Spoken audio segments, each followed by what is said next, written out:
Box office war 9 pan India సినిమాకి Telugu Hindi cinema రంగాలతో పాటు తమిళ మార్కెట్ చాలా ప్రధానమైనది. ఏప్రిల్ 14 తమిళ ఉగాది కావడంతో అది దృష్టిలో ఉంచుకుని సినిమా రిలీజ్లు ప్లాన్ చేస్తూ ఉంటారు. ఏప్రిల్ 10న Ajith good bad ugly cinema, Dhanush idli vadai release అవుతున్నాయి. ఏప్రిల్ 14న నయనతార సినిమా రాఖీ విడుదలవుతుంది.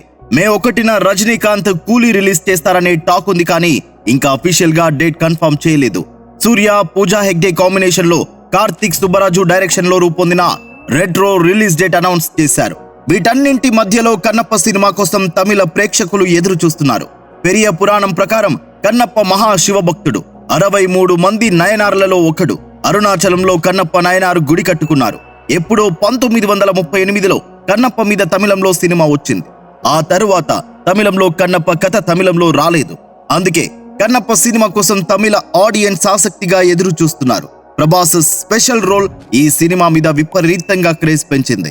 తమిళంలో బాహుబలి రికార్డ్స్ కన్నప్ప సినిమా ఈజీగా బ్రేక్ చేస్తుందని తమిళ మార్కెట్ అంచనా.